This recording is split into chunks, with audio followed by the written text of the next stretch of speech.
The order came down the way bad orders always do, quietly through the right channels with just enough paperwork to make it look considered. Captain Aldrin Foss stood at the head of the briefing room in fob kestrel and read from a single laminated sheet like he was announcing a change in meal rotation. The convoy would move at 0430.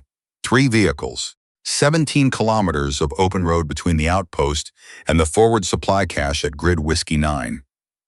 Enemy activity in the past 72 hours had been intermittent. The terrain was manageable.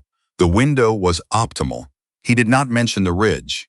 Anyone who had spent more than 2 weeks in that part of the Panjshir Valley knew about the ridge. It ran parallel to the road for nearly 4 kilometers, elevated enough to give a shooter a clean angle on anything moving below. The locals called it something that translated roughly to the spine of the hawk. Canadian forces had logged 11 incidents along that stretch in the preceding 8 months. Not all of them had ended badly, but none of them had ended well. Corporal Dwyn Carver sat in the 3rd row and did not raise her hand. She had learned by then that raising your hand too early in a briefing was the fastest way to be dismissed before you'd said anything worth hearing. She looked at the laminated sheet Foss had set on the table. She looked at the topographical overlay on the wall behind him. She did the arithmetic in her head, not quickly, the way people do when they want to seem sharp, but slowly and carefully, the way she had been doing it since she was 11 years old, working through trigonometry problems in the back of her father's truck on the way to hockey practice in Timmins. The numbers did not come out well. She was 29. She had been in country for 6 months. Before that, she had spent 14 months at the Canadian Forces School of Infantry, 3 months attached to a sniper cell in Wainwright, and 1 unremarkable winter doing perimeter security at a signals facility outside Petawawa. On paper, she was a combat engineer. In practice, she had been assigned to this company because someone somewhere up the chain had read her file and noticed that her marksmanship scores were anomalous. Not exceptional in the way that gets you noticed immediately. Anomalous in the way that takes a second look to understand.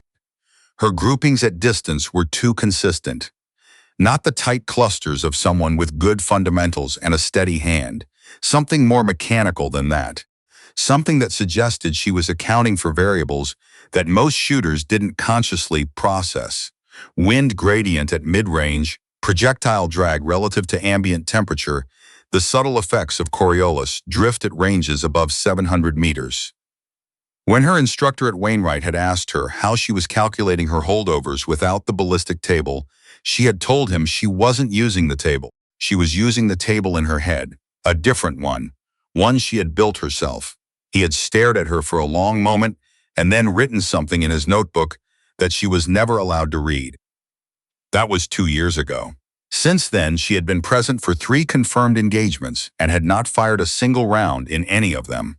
Not because she had been kept back, because by the time the firing started, the problem was already past the point where precise long-range work mattered. She was a surgical instrument being deployed in situations that called for a hammer. She understood this. She was not resentful about it exactly. But she was paying attention. After the briefing, she found Warrant Officer Thatcher M. near the vehicle bay, reviewing the equipment manifest for the lead truck. M. was 43, a career soldier from New Brunswick who had a habit of finishing other people's sentences and a reputation for being reliably right about terrain. She respected him. He had never made her feel like an afterthought, which put him in a minority in her experience. "The ridge at kilometer 11, she said. M. did not look up from the manifest. "I know. If someone's been watching the road, they know we're due for a resupply run. They know the window. They'll have had time to pre-position. I know that too. We're going to be exposed for 4 minutes minimum at the bottom of that slope. Longer if Truck 2 has the brake issue it had on Thursday." M. finally looked up. He studied her for a moment with the particular expression of a man who is deciding whether to say what he actually thinks. "Did you put this to Foss?" He'd closed the floor. "You could have opened it again." She didn't answer. They both knew what that meant coming from her. She had opened it before. Twice. The first time, her assessment had been politely absorbed and then quietly set aside. The second time, Captain Foss had thanked her for her diligence and suggested she trust the intelligence picture. M set down the manifest. What are you proposing? Let me go up the night before. Set on the eastern end of the ridge, roughly grid Papa 7. I can cover the most exposed section of the road from there. Full observation, and I can engage anything pre-positioned on the western spur before the convoy enters the kill zone. He looked at her for a long time. Alone. I've done solo observation before. Observation and this are not the same thing. No, she agreed. They're not. M was quiet. Outside the vehicle bay, someone was running an engine check on the second truck. The sound of it was loud and then less loud and then loud again as whoever was in the cab worked through the RPMs. I'll need Foss to sign off, he said finally. I know. He's going to ask me why he should put one person up on a ridge in the dark based on the instinct of a combat engineer who's never fired in theater. Carver looked at him steadily. Tell him it's not instinct. Tell him I can show him geometry. She had a notebook. She had always had a notebook. This one was a green-covered field book, the kind sold in bulk to the Canadian Forces and used for everything from equipment logs to personal letters. Hers was full of neither. It was full of diagrams, range estimates and angle calculations drawn in pencil, annotated in the tight, economical handwriting of someone who learned to write small, because paper was limited and thoughts were not. She had been working through the ridge problem for 3 days, since she had first seen the convoy route on the planning board. She showed it to Foss at 2100 hours. He looked at it the way people sometimes look at documents in a foreign language, with the expression of someone trying to decide whether the problem is the document or themselves. He was not a stupid man. He had an engineering degree from RMC and a decade of experience that included 2 previous rotations. But ballistics was not his field, and the notebook made that apparent in a way that he did not seem to enjoy. You're saying there's a pre-positioned shooter. I'm saying there could be. The geometry supports it. The activity pattern supports it. I'm not saying it's certain. I'm saying the cost of being wrong is asymmetric. He looked at M. M's face gave nothing away, which in Carver's experience meant he had already decided and was waiting for Foss to catch up. And you want to go up alone? Foss said. It's faster, less signature. I can be in position by 0200 and have observation established before first light. If there's nothing there, the convoy moves and I extract with truck 3. And if there is something there? Carver looked at him. Then I deal with it. Foss set down the notebook. He looked at her for a moment and then at the wall behind her as if the wall might offer a more comfortable answer. How many confirmed engagements have you been in, Corporal? 3 rounds fired? She held his gaze. None.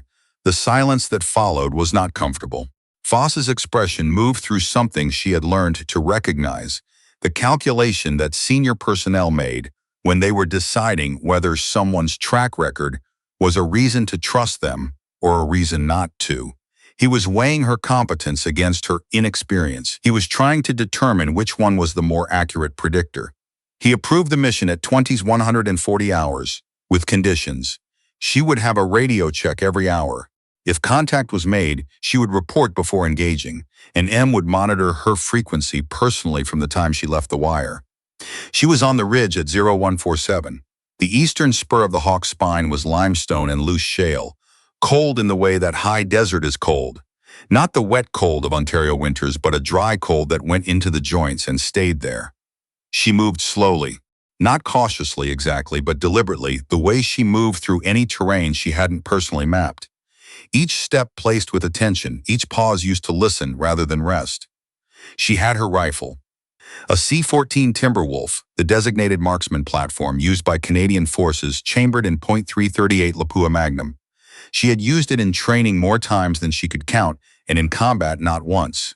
The weight of it was familiar. The familiarity was, at that moment, one of the only things that felt stable. She found her position at the eastern edge, behind a natural shelf of rock that gave her coverage and concealment simultaneously. She set up her equipment with the methodical care of someone who had thought through each step in advance. Bipod deployed, scope calibrated for the ambient temperature and the estimated wind at her elevation. Range card drawn for every significant feature in her field of view. She had already estimated the distances in her notebook. On the ground, She confirmed them with the laser rangefinder and found that she had been within 4 meters on everyone. She settled in. The valley below was dark and quiet. The road was a pale line in the moonlight, curving toward the ridge and then away. She did not know, at that point, whether she was going to find anything. She had read the terrain correctly. She was certain of that. But terrain and intention were different things. She was prepared to lie on cold limestone for 4 hours and then walk out having done nothing more useful than confirm that her geometry was sound. At 0312, she heard movement on the western spur. It was not loud. A dislodged stone, a sound that would have been nothing in daylight and was not nothing in the silence before dawn. She did not move. She adjusted her scope to the western face and began working through her range cards systematically, checking each pre-designated reference point. At the third point, she found them. 2 figures, prone position partially concealed behind a rock formation at approximately 610 meters. She watched them for 90 seconds, long enough to confirm that they were not movement artifacts, long enough to see the barrel of a weapon extend past the edge of the rock and settle into a firing configuration. They were aimed at the road. She keyed her radio. "Warrant, this is Carver. I have 2 personnel on the western spur at grid Papa 79er, prone, weapons deployed, oriented toward the road, requesting confirmation of ROE. M's voice came back in 9 seconds. Confirmed hostile configuration. You are clear to engage if you have positive identification and imminent threat. She looked through the scope. The distance was 610 meters. The wind at her level was 4 kilometers per hour from the southwest. At the target's elevation, lower by approximately 30 meters, it would be slightly different. She calculated the correction. The temperature was 8 degrees Celsius. She had already accounted for that in her scope adjustment. The Lapua .338 at this range would drop 270 centimeters below line of sight with standard holdover. She had already calculated the holdover. She was aware, in a corner of her mind, that she couldn't quite switch off, that she had never fired at a person before. She was aware that this moment was different from every training scenario she had ever run, not in its technical requirements. Those were identical, but in its weight. The weight was not metaphorical. It sat in her chest, between her sternum and her spine, and it had texture and mass. She breathed out slowly. She made the first shot. The figure on the left did not move again. The figure on the right began to pull back. She tracked the movement, applied the correction for direction of travel, breathed, and fired the second round. The spur went still. She was on the radio before the echo had finished crossing the valley. "Warrant. 2 targets down. Western spur is clear. Recommend convoy proceed on schedule." There was a pause on the other end that lasted longer than signal delay. Then M's voice, very level. "Copy that, Carver. Stand by." The convoy moved at 0430 as planned. It passed through the exposed stretch in 3 minutes and 40 seconds. Truck 2's brake issue had been resolved. All 3 vehicles reached Grid Whiskey 9 at 0621. She came down off the ridge at 0715, cold through to her back teeth, moving on legs that had stiffened from 4 hours of contact with limestone. She was met at the wire by M, who looked at her with an expression she hadn't seen from him before and couldn't immediately name. "Foss wants to debrief you," he said. "Okay. Before that, I want to say something." She waited. "I've been doing this for 21 years, M said. I've worked with people who had your ability, not many. 3, maybe 4. All of them were men, and all of them had trouble waiting as long as you did before they expected to be listened to." She didn't know what to say to that, so she said nothing. "That notebook," he said. "That's how you work through it? Everything in there always has been." He nodded slowly, as if she had confirmed something he had already known. "Foss is going to ask you how you made those shots at 610 meters in pre-dawn light, with a 9-knot crosswind at the target position." She had calculated the crosswind at the target position using the differential between her own elevation and theirs and the standard gradient model. It had been 4 kilometers per hour at her position, and she had estimated 9 at theirs. She was later told, when the debrief included a MET data pull, that it had been 8.7. "I'll tell him what I told you," she said. "It wasn't instinct, it's geometry." In the debrief, Foss was quieter than she had expected. He asked her to walk through the decision sequence, and she did, using her notebook because it was faster than reconstructing the calculations from memory. He stopped her 3 times to ask for clarification on specific steps. The third time, he asked how long it had taken her to develop the method she was using. She thought about it. About the truck rides to Timmins. About the trigonometry teacher at the high school who had written on her report card that she showed an unusual relationship with spatial reasoning. About the 14 months at the School of Infantry where she had turned every break in training into an opportunity to run the numbers on whatever range she happened to be standing in front of. "I don't think I developed it," she said. "I think I've always done it this way. I just needed a context where it was worth something." Foss looked at her for a moment, and she thought she understood, finally, what she was seeing in his face. It was not regret, exactly. It was something more specific. The particular discomfort of a person who has realized too late that they discounted something before they understood it. He approved her for the sniper cell integration the following week. The formal request went through channels in the usual way, with the usual paperwork. But it moved faster than most requests, and when it came back with a notation she hadn't expected. A recommendation from Foss himself, 2 paragraphs, specific and detailed, that outlined the 2 shots at Papa 79er and the planning methodology behind them. She read it once and then put it in her field book, folded against the back cover. M found her on the range 2 days later, running data on a new set of range cards for the sector around the firebase. She was lying prone on the gravel with her notebook open beside her, and her eyes moving between the scope and the page, with a regularity that looked from a distance like someone reading. "You know," he said, crouching beside her, "there's software for this now." "I know," she said without looking up from the scope. "It's slower." He made a sound that was close to a laugh. "Slower than what you're doing in your head. Slower than being certain."